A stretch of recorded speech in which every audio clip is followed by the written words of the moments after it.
Pack Expo summary? Yes. Well, talk about your brand. What's your name? All right.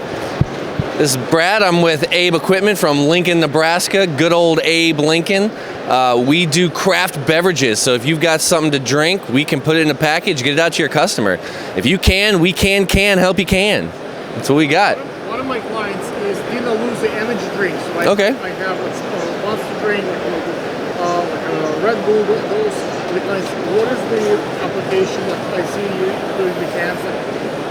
When I have distribution with the cans, my main concern is they're gonna pop in my car. I'm driving. Correct. And at some point, all the cans, because I don't know when they make them. And like Dila, for example, they distribute from Italy, right? So it's sometimes the cans are not so strong. The aluminum is not very well made, and it pops. And its energy drink smells really bad. Yeah, it does. It stinks in the car.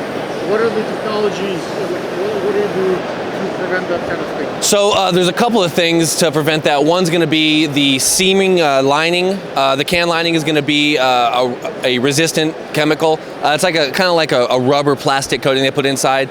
And then our canning line features real-time torque monitoring in the seaming station. So when those lids are getting rolled onto the body of the can, it's measuring in real time to know what's happening.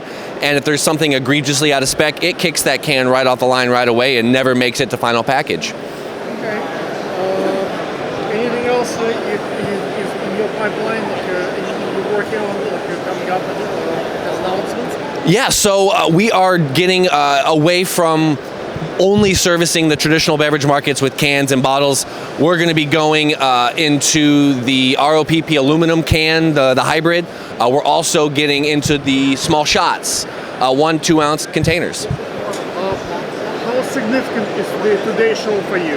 Like, are you planning to kill it and make a lot of sales? Are you how do you guys prepare for your show? So for this show, it's interesting because there's a ton of different industries all together. So we're only going to appeal to about 15% of the people here, which we're going to make a really good impression on those 15%.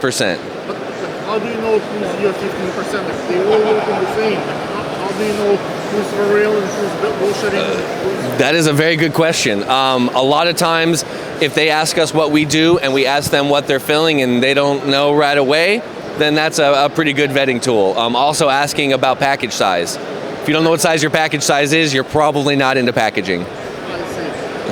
That's a good one. Let's see.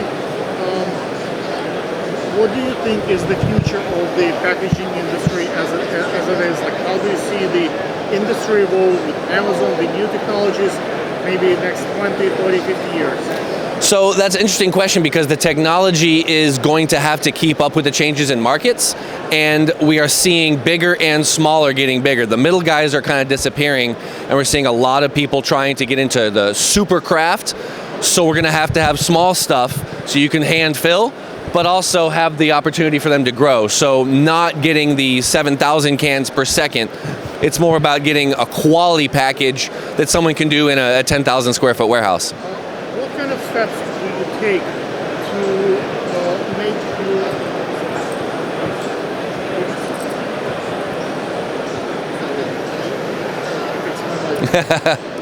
Then they can hear my question. So what kind of steps do you take to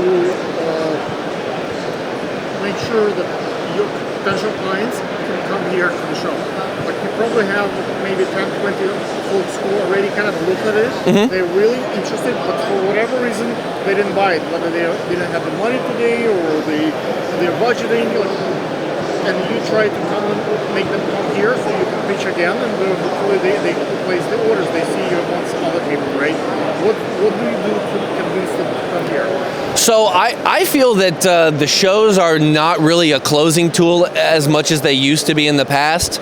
I think this is more educating and gathering new leads than it is closing out old ones. At least that's what we see in our industry. Now, some of these other guys, I know that people are saying, I'm packaging green beans. I'm going to go check out every packager and I'm going to make a decision today.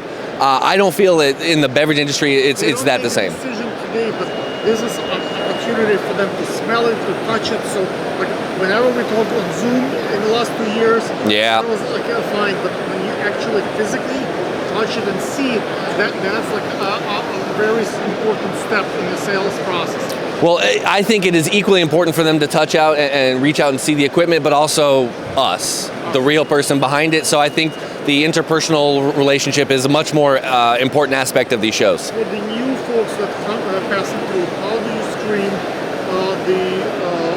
those leads? Do you advertise in advance your booth?